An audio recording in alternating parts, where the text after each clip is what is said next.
Good morning, ladies and gentlemen, and welcome to this Euractiv virtual conference, Restarting the EU Economy, How Can Industry Contribute to a Resilient and Sustainable Recovery? And our event today is kindly supported by VDMA. They are the association representing the German mechanical engineering industry. Before we start, allow me to say a few brief words about Euractiv.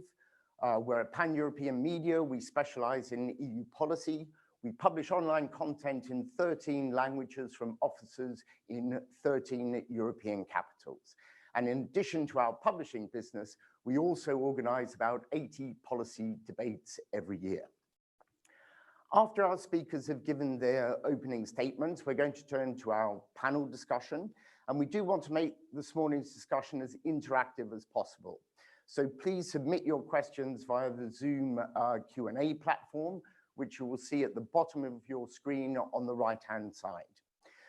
My colleague, Teresa Dominguez, will be moderating the audience Q&A today. So welcome to Teresa, good morning.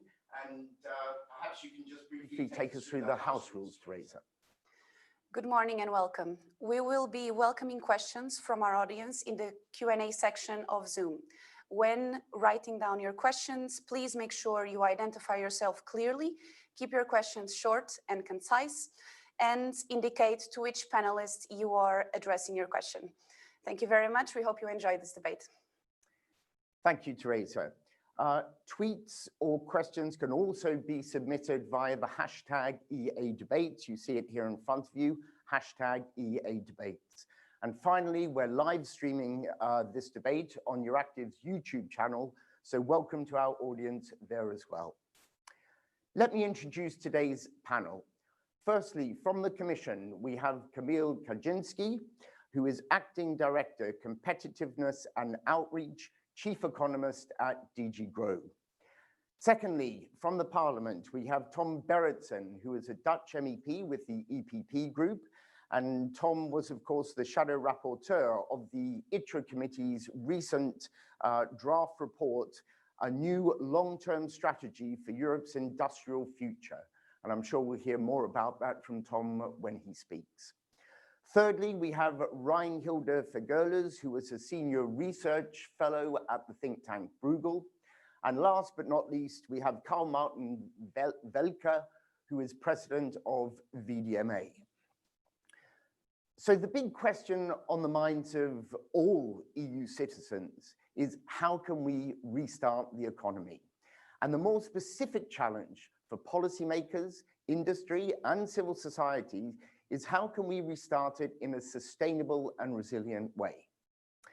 I'm going to ask each panelist to deliver a short opening statement, no longer than 2 minutes, please, panelists. And I'd like to start with the thoughts of the Commission. So, Kamil, please go ahead.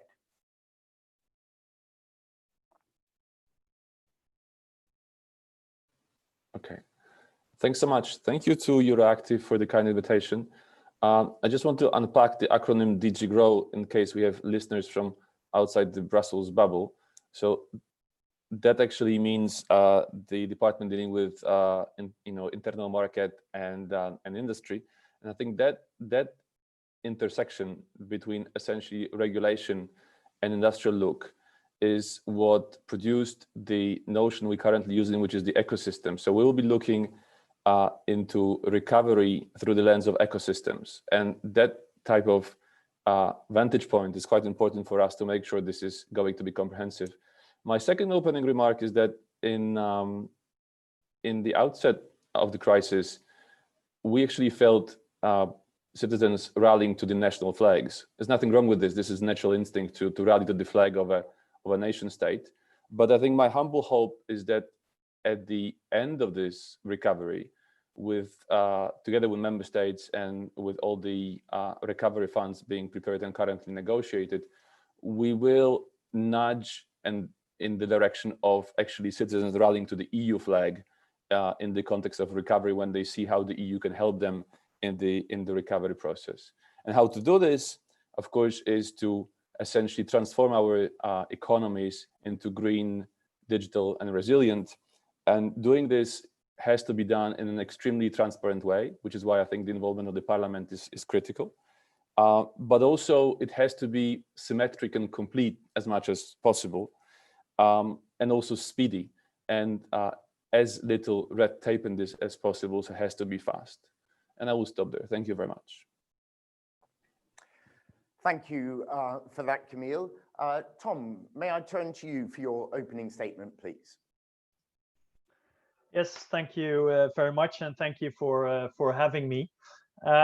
Indeed, as Parliament, we are writing a report on the long-term strategy for industry in Europe. But let's not overestimate the influence of Parliament there, because the main topics that are on the table of the Council, of the leaders of the member states, to talk about the recovery package, and that will certainly be the kickstart of our economy and of industry in the coming months. I also think when we talk about recovery, we still need to remain very cautious, because at number one is still combating the virus and preventing that there will be other lockdowns again in Europe. We've seen that, we are seeing that happening already in Europe now and the rest of the world. And that's what will hit our economy and industry even more. So that's still our main priority.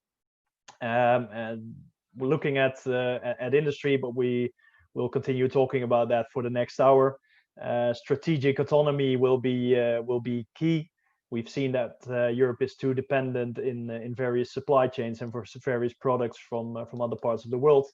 That's something we need to work on. And secondly, I think that an affordable, realistic energy transition is crucial for the coming years, also for industry. And digitalization is a way to make sure that we are ready and fit for the future in our economy and in our industry. I'm looking forward to the discussions, also to the question of the audience. Thank you, Tom. We'll certainly come back to some of the points that you've just brought up there.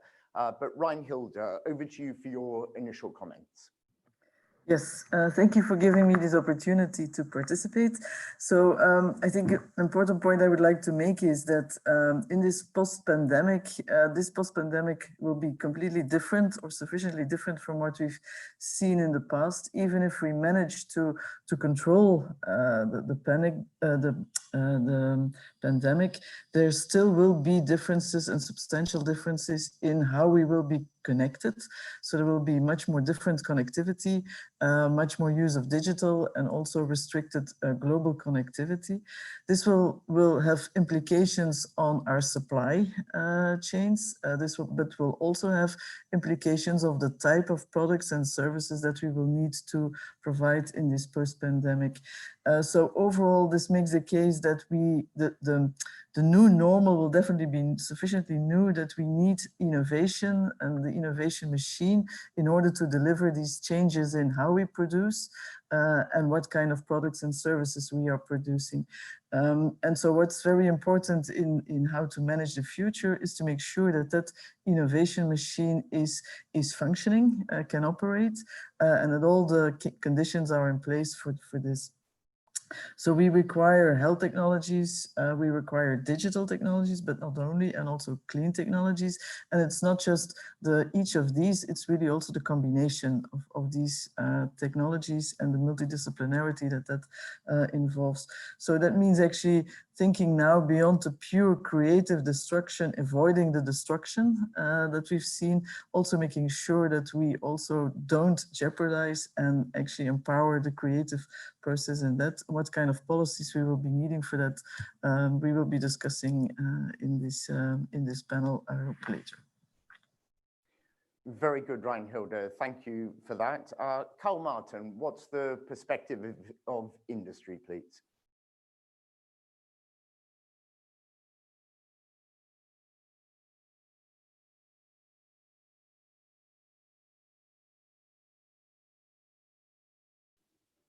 Carl Martin, can you hear us? Yeah, I got now. I got my micro on. So thank you very much for the invitation. A few words for my association so you understand the background. The VDMA represents about a little more than 3,200 members, which are mid-sized companies all involved in engineering and machinery. And the world is our market.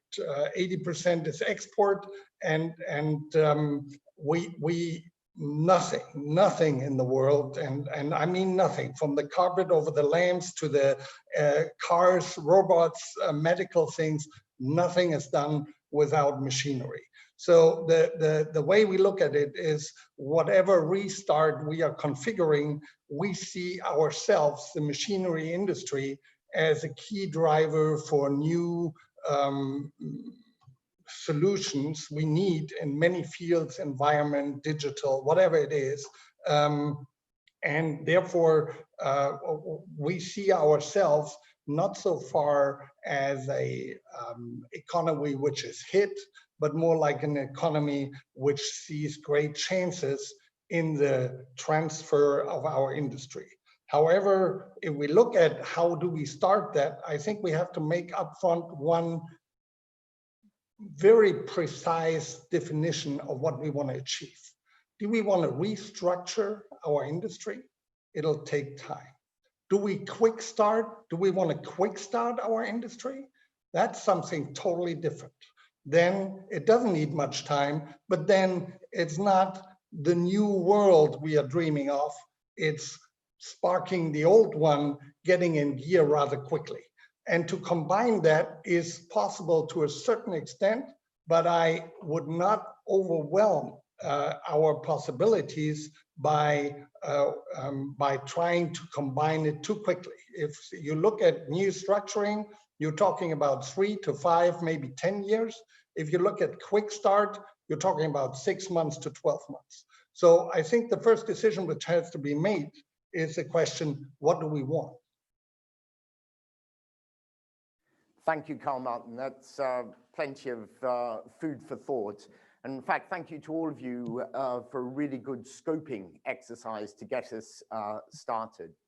Let me follow up with a few specific questions before we turn to our online audience. Camille and Tom, I'd like to ask you both as policymakers, please. If you were to pinpoint one crucial area where you as policymakers can help industry get back on its feet and either kickstart or, as Carl Martin was just saying, restructure industry and the economy, what would that be? What would be the one crucial thing that is important for you? Camille. To me, what is important is actually a question of trust in the single market, and we call it a commitment device sometimes in economics. I mean, there would need to be an assurance to the industry then when the shock happens in the future, and it will happen, whether it will be the same nature, we don't know. It's a known unknown. That the freedoms of the single market will work seamlessly and without disturbance. So if there was one lesson from this crisis, is that much as we don't have control of what happens outside the EU, but in the EU as a political unity with 27 member states, it will be very important both for the institutions and the member states and the regions to stick to the single market commitment and not disturb the flows of factors of production in the single market. Of course, there will be state intervention, but it will be important that the state intervention is coordinated against what the market and industry delivers across the 4 freedoms, capital, goods, services, etc. I think that is important. So the commitment to single market, it has to be somehow renewed, and that reassurance will build trust, and industry needs that. Okay, thank you. Tom, what would be the one crucial area that you would focus on for restarting the economy and helping industry in particular? It's always difficult to name one, but I would say if we look at recovery, that policymakers and governments should bring forward those investments that immediately create work for the companies and create jobs. So I'm looking at infrastructure that is needed for the energy transition, but also renovating houses. Like if we invest, we need to invest it in the thing that immediately brings jobs. And if you allow me to name a minor second one, I think guaranteeing a level playing field. That will be something we will discuss later on as well. But that is also, in a changing world, it's crucial that we protect our companies and at the same time still keep our view on the world and have trade relations. But we need to protect and guarantee a level playing field. Thank you. Carl Martin, having heard from the 2 policymakers on the panel, what's your reaction to that? Trust in the single market, bringing forward investments and guaranteeing a level playing field. Does that sound good to you?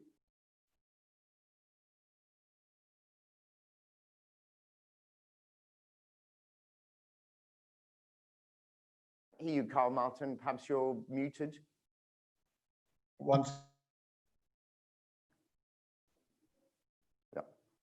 Sorry for that.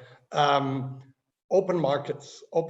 I agree absolutely with what was said before, but if you ask me for my priority, I would say open markets is what we need the most, not only inside the European Union, but also to the outside. The more open we not only right now regarding the COVID-19 pandemic, but also in the future, to be successful, we need open markets. Our market is a world market, and we hope that it stays that way and that protectionism doesn't find ground neither here nor anywhere else in the world. Yeah, thank you. Reinhilde, what's your view on this, the international context, if you like? So even though the Commission remains strongly committed to the principle of free trade and multilateralism, how easy is it going to be for EU member states to compete in a world where other countries are deploying these trade defense mechanisms more than ever before in a post-COVID world? And you know, we've heard about the potential dangers for the single market. What's your view on this? Yeah, so I fully agree with what the previous speakers have said, in the sense that trust is really very important. So we need to be able to make sure that citizens trust that they get the services that they will need in the post-pandemic, and also that businesses can trust that the environment will be there to deliver these goods and services. So trust is very important, trust in policy making. But that's not only trust in the EU level. I think it's really trusting that there is the good mix between regional, national, EU, and also global policy levels that we will need in order to deliver this. So in that respect, of course, the EU single market plays an important role. It's not only the single market, because that's an important open market that our citizens would need and businesses, but it's also other framework conditions like competition policy, ensuring that there is a level playing field, also that there is mobility of researchers and of skills. So it's all the various dimensions, also with respect to regulation, that needs to be in place. And then also a strong single market, I think, that makes us resilient to make sure that we can actually play a role of keeping the global system as open as possible with a strong own single market here. So that's the best defense, I think, against what's going on at the global level, with a loss of global coordination. And I think with a strong EU single market or strong EU one voice, we can actually make sure that we keep the global system as open as possible here without jeopardizing our own positions. Yeah, thank you. I think there seems to be broad consensus among the panelists on the importance of keeping markets open, whether in the EU or outside. Camille, you mentioned in your opening statement the importance of doing things quickly. And I'd like to ask you about conditionality. This is an interesting question because the recovery plan will distribute funds to green, digital, and resilient. And it's of course important to use the money wisely and in a future-oriented way. But I'm struggling to understand how the allocation is going to be fair, quick, and at the same time economically reasonable. Well, of course there are trade-offs, but no, in Brussels we're good at trading off multidimensional problems. You know, if you look at the proposal for the funding of the recovery, especially in the first pillar, you see a large amount of money which is to be spent by essentially member states. But it's important to see the governance of it. So it will be for member states to spend the funds. It's primarily grants and a bit of loans. But I think it will be in a dialogue with the European Commission and with the European semester as the backbone on it. And that is important to bear in mind, because I don't think this is conditionality in a strict troika sense, because that will not be a dynamic of that nature. It will be a partnership. But it will be very important for the Commission to come up with, if you like, best practices, which would be, if you like, plug and play and ready for member states to tap into them and channel the money into resilient, green, and digital quickly. And if those blueprints that we could come up with, which will, of course, will not be obligatory for member states, because member states have to adapt it to local realities, but those blueprints could really expedite the process and cut the red tape, because time is of the essence. So I think I see a role in the dialogue and best practices in speeding this up, and especially to minimize externalities between individual member states' interventions based on the first pillar of the proposed recovery mechanism. Thank you. So, Carl Martin, Camille just talked about trade-offs there. Now, industry has said that it will continue to shift towards sustainability even after the corona crisis. But that actually means that industry has a threefold challenge. Firstly, go beat the crisis, and then go digital and go green. Now, how on earth is industry going to accomplish this? Surely they will have to prioritize one of these three at the expense of the other two. What will the trade-offs be for industry?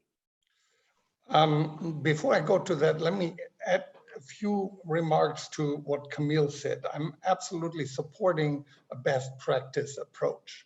However, we are a little bit concerned regarding the money being spent in a, let's say, certain direction, which is a political wish that there are certain technologies or sectors overseas. And we don't want that. We want the money to be spent neutral. If it is in infrastructure, if it would be in education, it's good for everybody, for everywhere. But if it is in certain sectors and others are kind of seen as being obsolete, we are pretty critical about it. And that brings me directly into the question you asked me regarding how do we shift towards sustainability and green and digital. I think the market has to drive it, and we should not lose we should not replace market forces by political forces. We need the market conditions to be built the way that the people make the right decisions and the demand is there, and then the free market or the relatively free market will then guide or push the right technologies. To give you an example, I don't think it makes any sense to avoid CO2 by pushing certain industries and dropping others. It would be much more wisely organized if we have a clear CO2 price, which then creates a market following that price, and then the market would decide, and the entrepreneurs and the companies decide how they deal with that new situation and how they come up with a long-term plan rather than reacting to short-term legal approaches towards certain industry. Yeah, thanks, Carl Martin. Tom, I'd be interested to get your thoughts on this, what Carl Martin was just talking about, the importance of this market-driven economy. Please, go ahead. Well, it's indeed important to take all sectors into account and not focus on specific sectors in the recovery, but also in the way to become sustainable. Now, what I think is very important is that on one hand we have the climate goals, transition. We have the climate goals, but there are no goals on making sure that the infrastructure that we need to reach those climate goals are there. Secondly, there's a continuous discussion about which technologies we are or are not allowed to use, whether they're green enough or not. I'm looking at biomass, nuclear, gas, carbon capture and storage. We need all those technologies to reach the goals if we want to do it in an affordable and realistic way. And the reason why we need to take that approach is because as the EU, we have about 8% of the CO2 in the world. So the only way we inspire the rest of the world to join us is if we do it in such a way that industry stays, industry grows, that we are getting ready for the future, and then that we show the rest of the world that it is possible to do it, but that in an affordable and a realistic way that actually drives growth. So yeah, that would be my reaction to that. And to just one sentence on the conditionality. It's essential. We're borrowing in the proposal of the European Commission. We're borrowing money from next generations. We're spending a huge amount of taxpayers' money, and we need to spend it well. I mean, it needs to be spent in this crisis. There needs to be solidarity, but we need to spend it well. So it's that element of the proposals is crucial for us. Okay, sadly, we probably don't have the time today to get into too much detail about grants versus loans, but your point is very well taken, Tom, about spending it wisely. Teresa, I hear we have some good questions coming in on Zoom, so let's hear from our online audience. Thank you, Ross. We do have a question from Silke Conrad from Daimler for Camille. So on the basis that we do need, as you were saying, to keep the single market as a strong basis for EU companies, many EU industry are key players also on the global market and depend on international value chains. How can we avoid any future disruptions within the global market chain? What is your opinion on this? So that's a question about external trade, and I think there is no essentially silver bullet here. I think we have to make sure we act collectively. I mean, act collectively, not just in the sense of trade policy, but basically representing the single market as a whole. And I think this is the pure logic of bargaining power. If we act in unison when it comes to environmental standards, when it comes to any other aspect that increases the cost for the industry in the EU, but try to actually propagate this regulatory solution across the globe, I think that increases the chance of a level playing field. But there is no silver bullet here. I think the only way is to essentially act in unison, and this is basically what DG Trade of the European Commission is doing. Thank you. Okay, thank you very much. Let's take another question. We do have a question coming in from Erective Germany for Reinhilde. What risks do you see that some member states look inwards post-COVID? I'm talking about protectionist measures, even border closures, in order to benefit themselves. How can that be avoided, in your opinion, Reinhilde? Yeah, thanks for this question. So indeed, you see much more this kind of self-reliance and real interest in protecting your own citizens, which makes all the sense, of course. But I think the major point here is that the best that you can do for your own citizens is making sure that you have a good mix between policy instruments you develop locally, but also the use of the single market and of global markets itself will also be the best way in which you can actually serve your local citizens here. So the objective of protectionism is actually, or protecting your own citizens is best done not with protectionist policies, which will be short-term only, but more with long-term open policies that ensure that you are sufficiently strong to actually benefit from an open markets here. It's also a bit my reply to the previous question, in the sense that yes, we need to keep our value chains globally open, but we have to make sure indeed that we are sufficiently strong in these global value chains to ensure that our interests are served, and keeping that bargaining power is a strong EU market, definitely, and strong EU regulations, but also strong innovative players in these value chains here. So it's really from the innovative power that the EU single market can offer that we will have strong enough bargaining power to make sure that we, with an open perspective, have the best interests of our local citizens. Thank you very much. So we can move on to another question, this time from Elizabeth Kuiper from FPA, the Pharmaceutical Industry Representative Association. So the question is for MEP Berendsen. She mentions that EU, as the largest exporter of medicines, the idea of focusing on manufacturing fails to acknowledge that manufacturing starts with R&D. What is your opinion on, does Europe need more and clearer incentives for R&D? as it leads to innovation, and innovation then leads to first mover advantages for European citizens. So a question on incentives to R&D versus manufacturing. Yes, I agree, and not only first mover advantages, but I think one element is even more important. I've talked shortly about strategic autonomy in the beginning. And when we talk strategic autonomy, the focus is mostly on reshoring, bringing back supply chains, etc. And there, where it's possible, we need to do it. But when you don't want to be dependent on other parts of the world, there's one crucial element. And that is that you need to make sure, if you want to balance that power, you need to make sure that other parts of the world are also dependent on us. And the way we do that is spend and invest on research and development and innovation. So our technologies in certain areas are wanted in the rest of the world.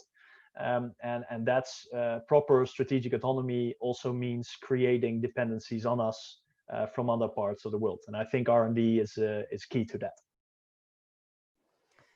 Thank you very much. And just another question, this time from Arthur Tenfolde, one of our participants on Zoom, to Camille, DG Grow.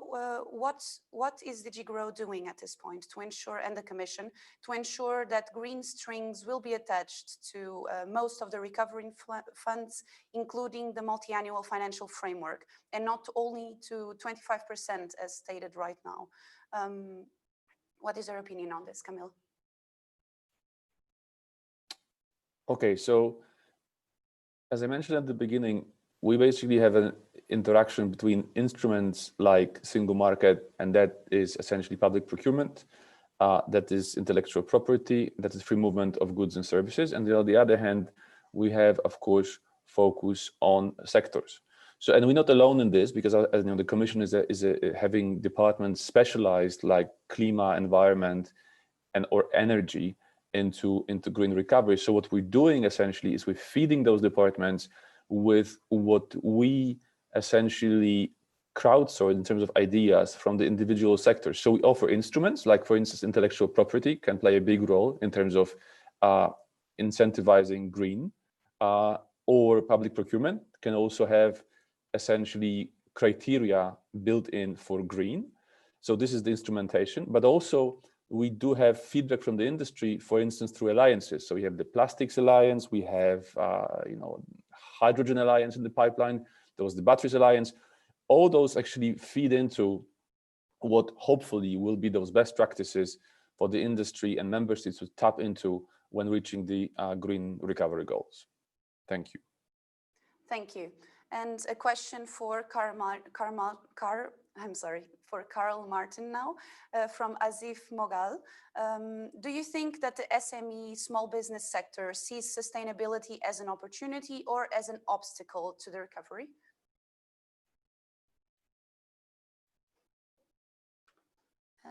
That pretty much depends on what field they are in, but I think in general, small and mid-sized companies are relatively flexible, and their strength is to be very close to the market.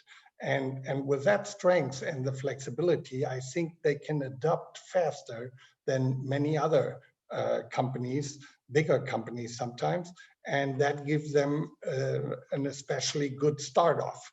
But then it depends on what field you are, how capital intensive it is, how the infrastructure, how the conditions in your home country are. And right now, let's face it, we are talking about saving our industry in Europe since about since I'm running my company since 30 years.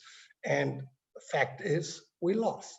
We didn't win manufacturing, we lost manufacturing. So we have to talk about the general conditions. We are doing research and development, we are doing manufacturing here, and that what was done in the past was obviously not enough to compete in a worldwide, more and more competitive environment. So yes, I being myself a mid-sized company, I strongly believe that we have plenty of chances, but we need the freedom to use them. And sometimes the regulation, the bureaucratic borders overloads we get, is too much. And let me add one more thing regarding the resilient. I'm actually not really sure what resilient means and what we need to have here instead of being imported because we want to be resilient. My fear is that we start looking at resilience, that is a new cover for protectionism. And I don't know where we start. With pills, with medicine, it's today. Tomorrow we have an earthquake, then we might need fire extinguishers. After tomorrow, it might be a flooding, then we need pumps. Is that all falling under resilience? And we built all these things now in our home countries because we want to be independent in any case of situation from the outside. So I'm a little bit afraid that that word, as much it might make sense in certain infrastructural areas, I'm a little bit afraid that this term might be misused in many cases. Thank you. Thank you to the panelists for responding to the audience questions. We'll go back to the audience a bit later in the debate. But Tom, I'd just like to pick up on something that Carl Martin was alluding to in his last comment there. EU industrial policy is accused sometimes of being too theoretical, with many statements of principle. Now, when we look at your draft report, on EU industrial policy, how practical are the recommendations in the report? Is it looking to provide sufficient resources rather than just more regulation, more bureaucracy, which, as we've just heard from Carl Martin, is something that SMEs in particular really dislike? Yes, well, it's a very important call that Carl Martin made there. Also, in his words, that he said we lost when we look at the global market. I think in the European Union we've been too naive in the past decades, building on our internal market, which is also our fist in the world. It makes us strong. But industry policy has always been gathered with, we call it industry policy, but it's scattered all over the place. So lots of different instruments falling in the Commission, also under different DGs, etc. So one of the calls we made in the report, and one of the EPP major points is, listen, we have a lot of instruments in place, but we need to make sure that they work together. We need to make sure that competition policy, that in research and development, etc., that everything works together towards the goal of making sure that also in industry we continue to be strong.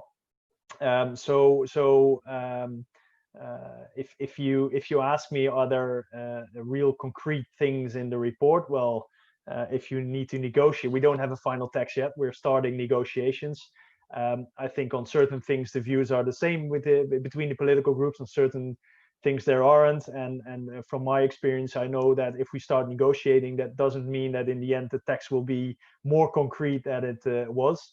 But certainly that will be one of the major points, that we need to use the instruments that are there. We need to have a good governance that is really focused on a real industry policy. We need to make sure that bureaucracy is limited, so that especially SMEs can show their potential, and they can move forward. So yes, those will be elements that are in the paper. But as I said, negotiations still need to start on that. Okay, thank you, Tom. We'll follow those negotiations with interest here at Euractiv. Carl Martin also said something very interesting. Resilience, what does it mean? Perfectly fair comment. It means different things to different people. So Reinhilde, as a think tank, what's your definition of resilience when it comes to the EU recovery? So I think the way in which I would interpret or would like to interpret resilience is that it means that in the post-pandemic, we need to be much more flexible and modular to be able to respond much more to shocks that will be happening in the future. Those could be new health shocks, but could also be climate shocks. So we need to be much more resilient in that respect. So that means flexible, modular. That doesn't mean necessarily protectionist here, because if we want to be flexible and modular, we should use all the options available as much as possible, and they shouldn't be confined to only local options here. So in that respect, for me, resilience doesn't need necessarily local autonomy here. It needs to make sure that our value chains are sufficiently flexible to always adjust to new settings here. So in that respect, I think what we need to do is make sure that we don't have, like we say, a good policy to creating that resilience, and that doesn't mean closing our borders or having a more closed policies in terms of trade.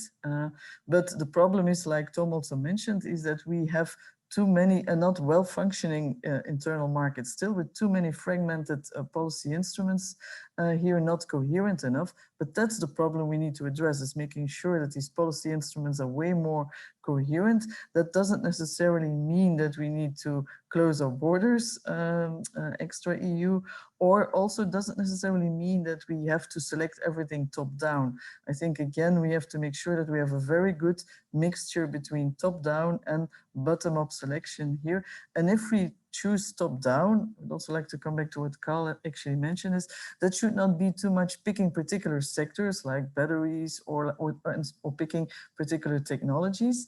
It really makes sure that we set the direction in terms of objectives like CO2. Any technology that would be CO2 reducing here would be okay, but not picking particular technologies. So finding a good mix between top down and bottom up, such that we are not directing too much into particular technologies here, and keeping sufficiently general in terms of the objectives rather than the technologies and sectors, I think is an important part to make sure that we get to resilience. Okay, thank you, Reinhilde.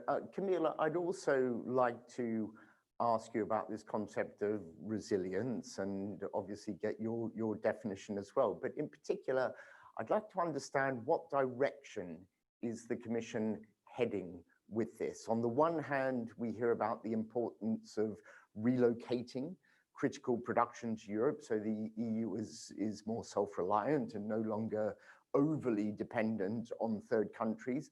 But on the other hand, and I think Carl Martin mentioned this, others would argue that if Europe sets the right framework conditions, production from around the globe will come to Europe.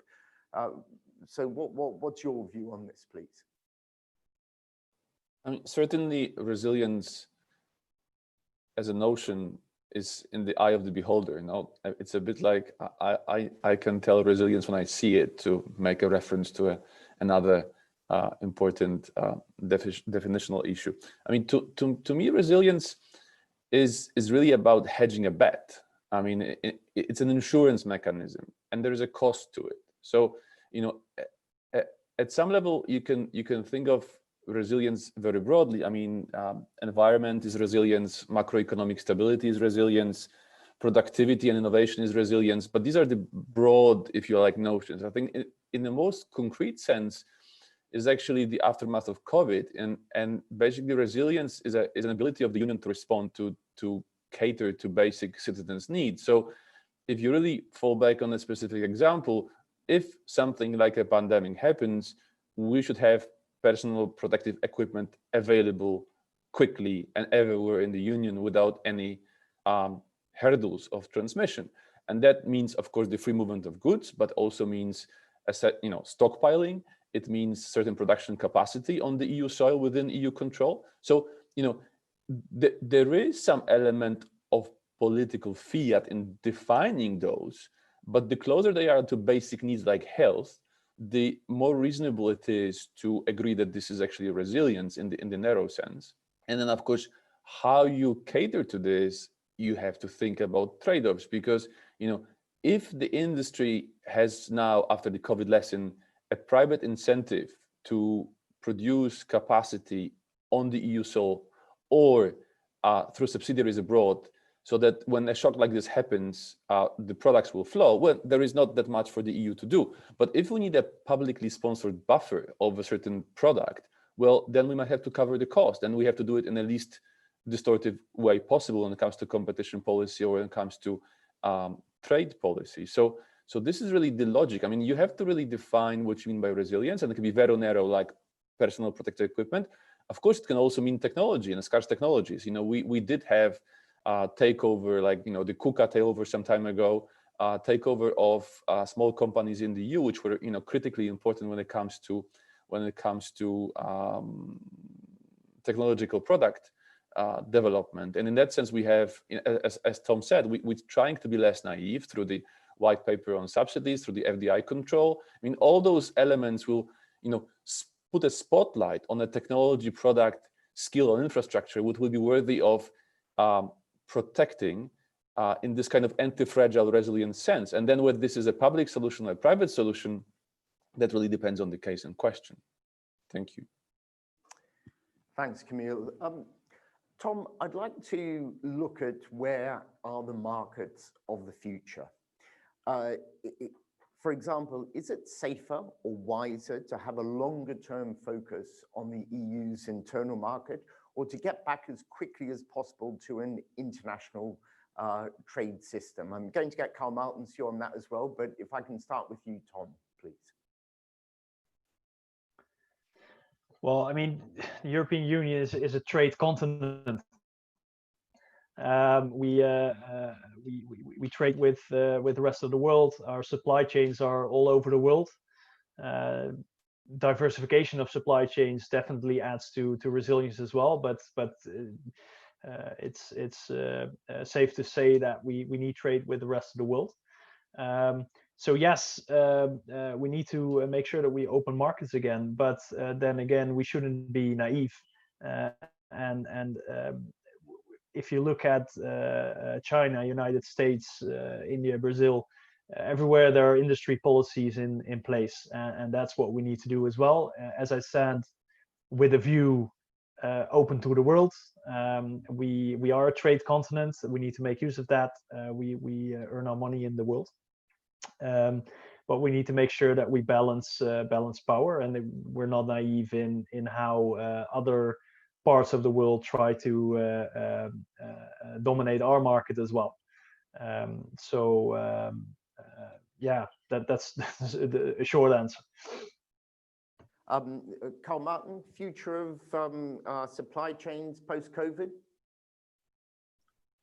I didn't understand the question. If I'm what's your view on the future of supply chains that Tom was just talking about post-COVID? I 100% agree with Tom. We can't be naive, and we have, with the new policy in the US and the Chinese party-driven policy or industry, we have two major forces in the market we haven't had, let's say, 10 years ago.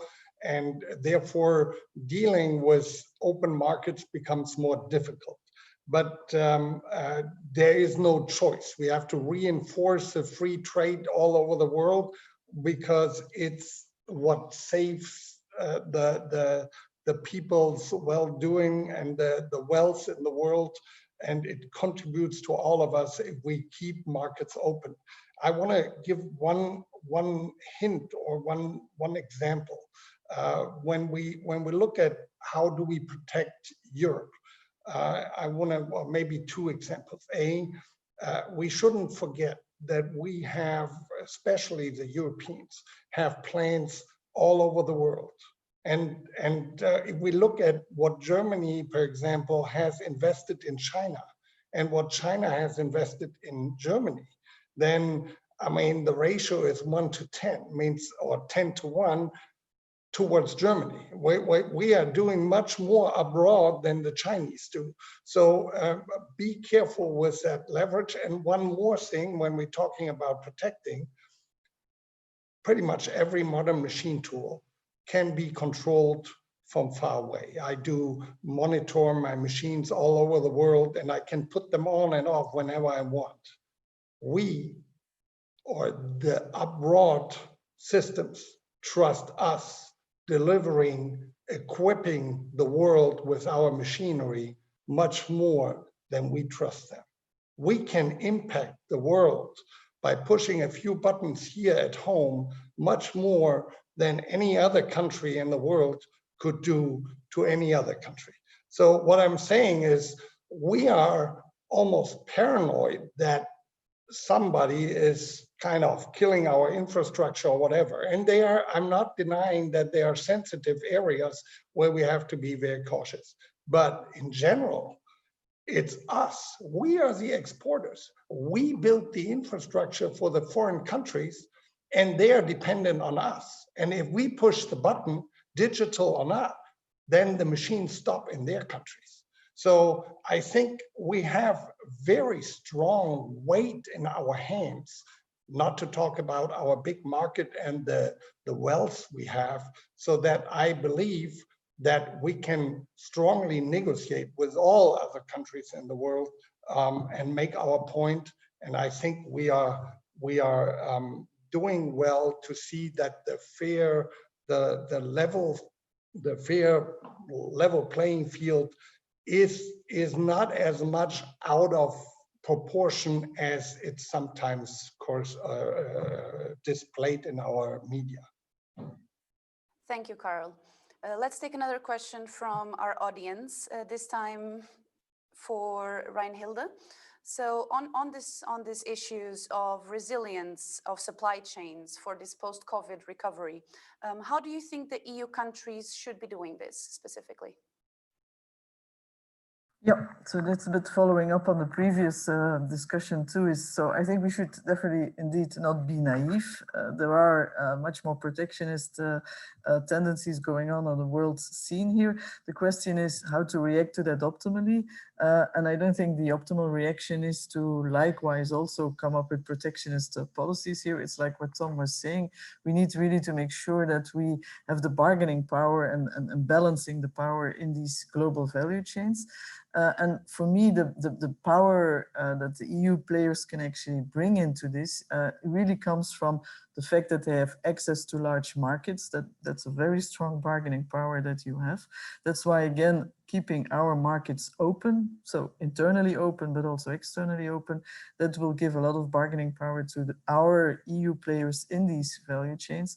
And secondly, and perhaps even more importantly, the superiority in terms of knowledge that we can bring into these value chains here. So that's again the very good innovative capacity that we would have in order to make sure that on the basis of that know-how, we can always control the use of any other foreign knowledge that would be brought in here and be sufficiently flexible and modular to switch and to use that knowledge even to the benefit of the EU customers here. So in that respect, for me, innovation is crucial, making sure that we have strong, innovative players here and that these innovative players can also use access to markets and access to skills at the EU level as a strong bargaining power. And with those instruments and tools in hand, I think that's the best policy to making sure that we have value chains that will work for the EU customers without being closed globally here. Thank you, Reinhilde. We will take another question, this time from Thomas Novak, Secretary General at the European Heat Pump Association. He asks MEP Tom Berendsen, on sustainability, how can we integrate the external effects of fossil energy use, thus guiding recovery action into a climate change compatible direction?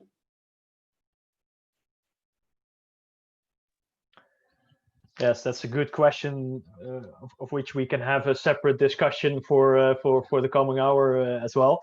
And let me just in response to that mention my key point, and that is that if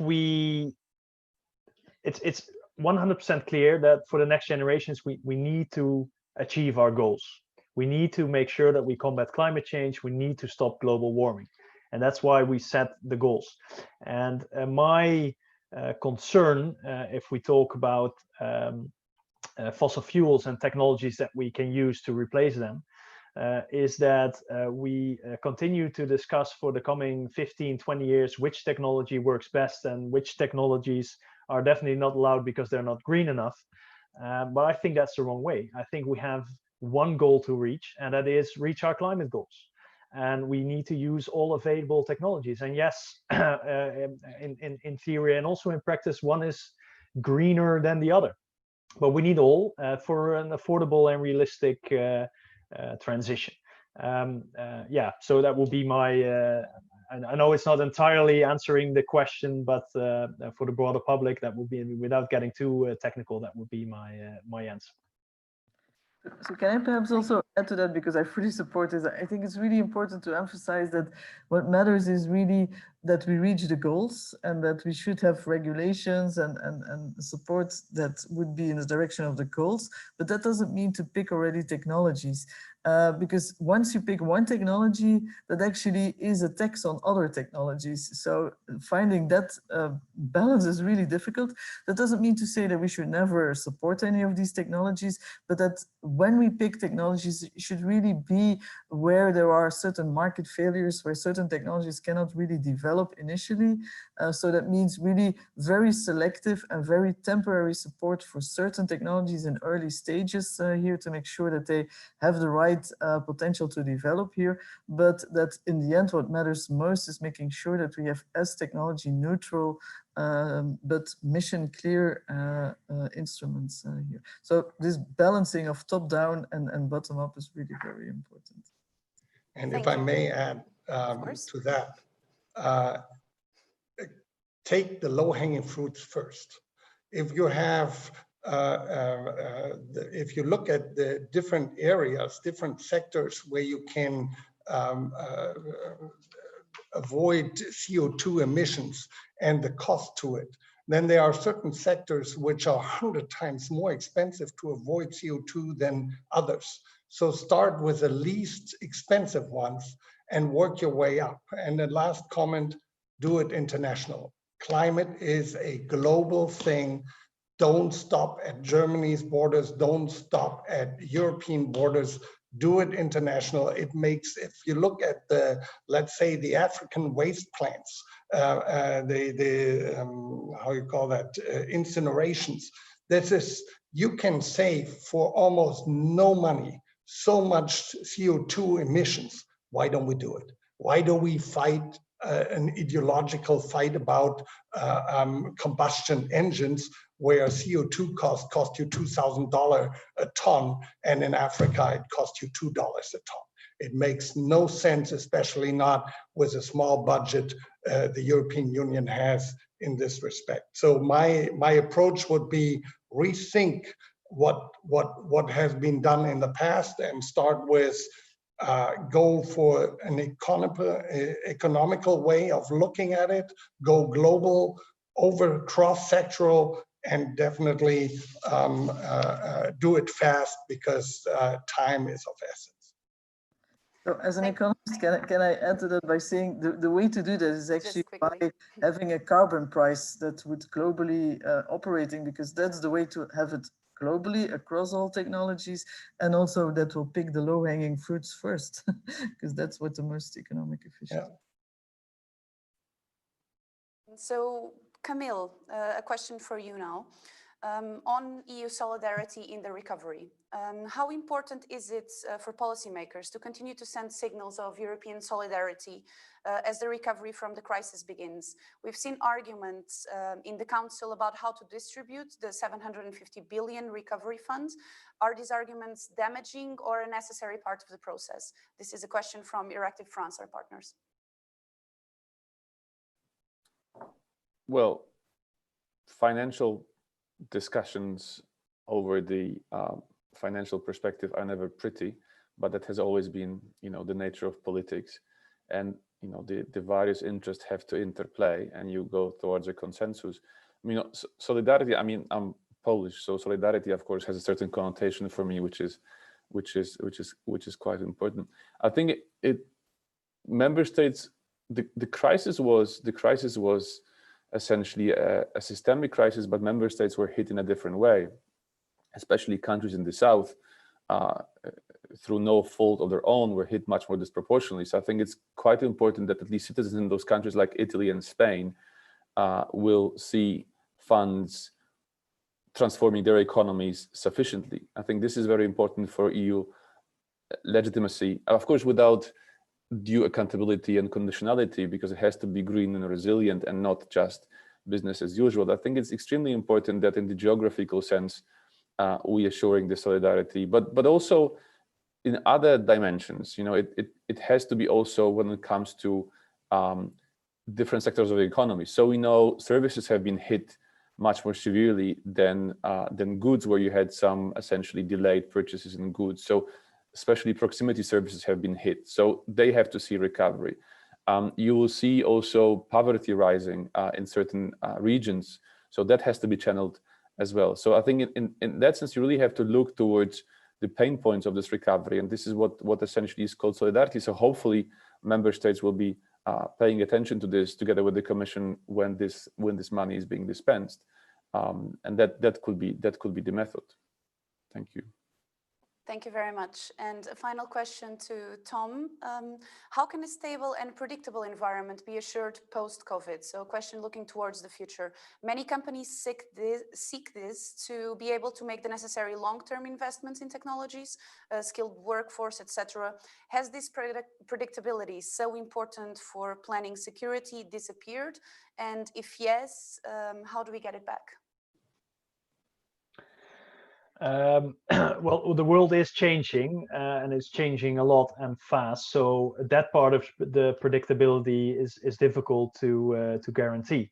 But I think it's crucial that policymakers show predictability, put a dot on the horizon so that companies and entrepreneurs, and I talk a lot with them, it doesn't really matter what happens as long as they know what will happen on the medium and long term, as long as they know that if we choose a path, we continue to follow that path. And in that sense, I think, for example, the climate law, and that's why I'm in favor, it shows that we have goals and we are ready to commit to them, and they won't change during the path we take. And that's what companies need. You need to know, where are we going?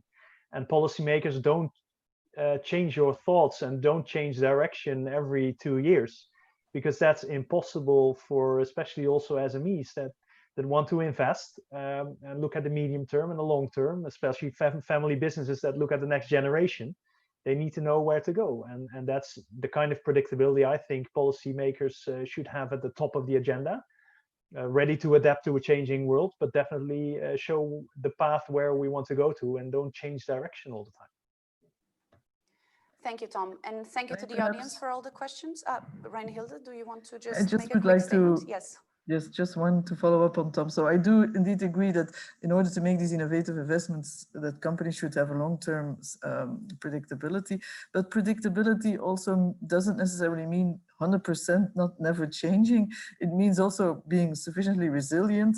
And in that respect, it's also a combination of predictability and trust that you would take the right decisions in case of change is needed here. So it's not always never change, but trust that you go in the right direction. Thank you, Reinhilde. We are actually approaching the end of today's debate, and in a moment I'm going to ask each panelist to give their concluding statements. But before I do, I did want to ask a specific question to Carl Martin. There are some companies who are actually in a strong financial position, and I'm particularly talking about SMEs that have built up good cash reserves over the years. Now, my question is, do these SMEs, are they in favor of this recovery package going on too long? Or would they like to see a return pretty quickly to normal budgetary policy? When would be the right time for that? And what would the measurements be? Generally, yes. We want to go back to the responsibility, the self-responsibility for entrepreneurs.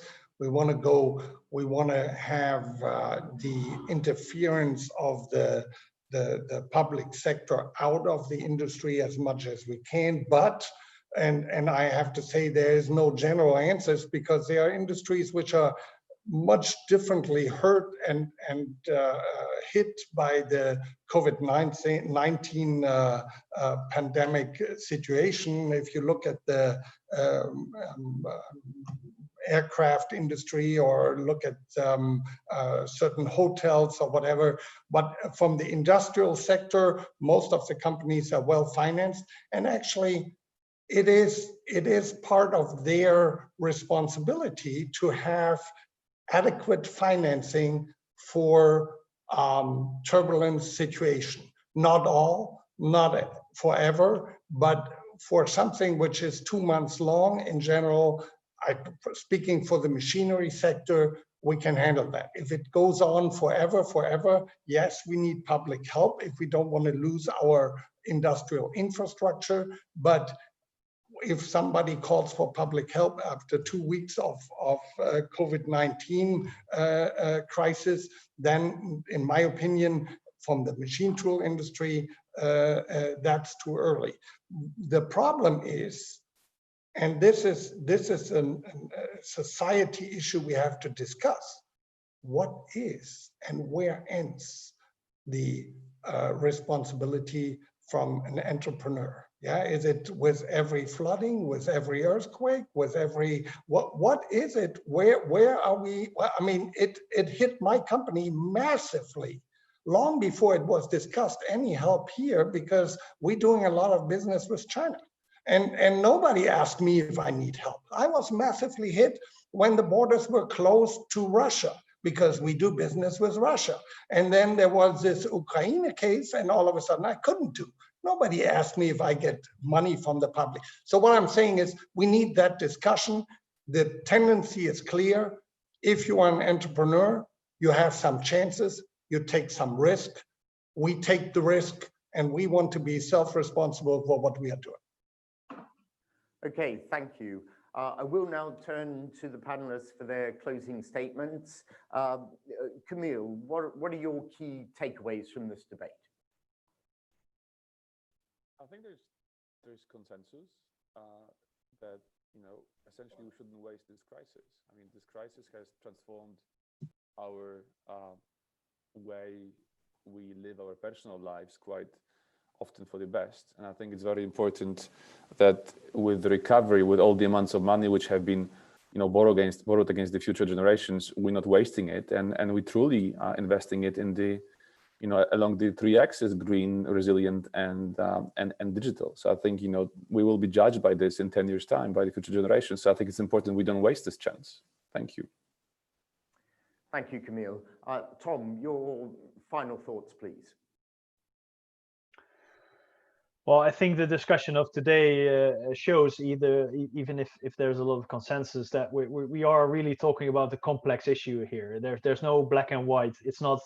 There are many different sectors, many different industries, many different instruments, and I think it's key to continue to have this discussion with the Commission, with the think tanks, but definitely also with the businesses of, for example, the members of Carl Martin, so that we can step by step choose the right direction. Because what we're experiencing now, no one ever experienced before. But one thing we do know is that next generations will experience another crisis again. So let's continue this discussion, and again, thank you for having me. Yeah.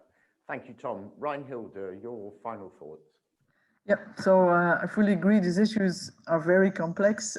So what we need is also very skilled policy making here in order to really balance the different instruments very well.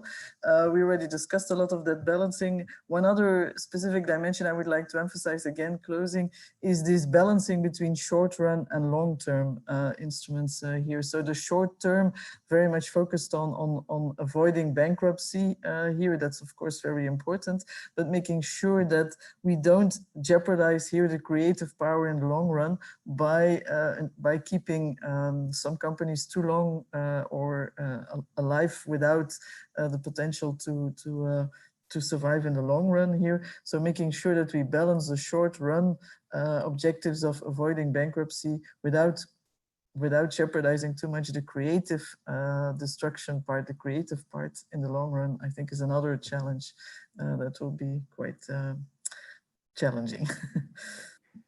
Thank you, Reinhilde. And finally, Carl Martin. I follow up on what was said before. My thought is creativity is definitely one source to bring us into the future. Creativity needs freedom. Freedom does not like bureaucracy, does not like too many loads on companies, which we have tax-wise and regulation-wise and so on. So yes, my compliment goes to the politics in many countries which reacted quick and good, much better than I expected. So in this respect, right now, in the past, we did well. Let's see that we don't focus on money spending in the future, but think about if there are more regulation things we can work with, which probably has on the long run even a better result than spending too much money. That would be my advice at this moment. But communication is key, and it's on us and the science and politics and administration to sit together to find the right way out of it. Well, thank you very much to our panelists for their insightful remarks, and to the audience as well for their excellent questions.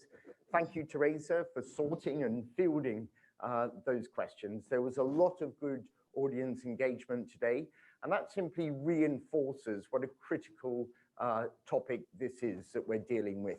We cannot underestimate the sheer scale, breadth, depth of the changes needed in the months and years ahead. And we're right at the start of this process. So this was Euractiv. We'll see you again soon, but please look out for lots more about the EU recovery on euractiv.com. Good day to you all. Thank you.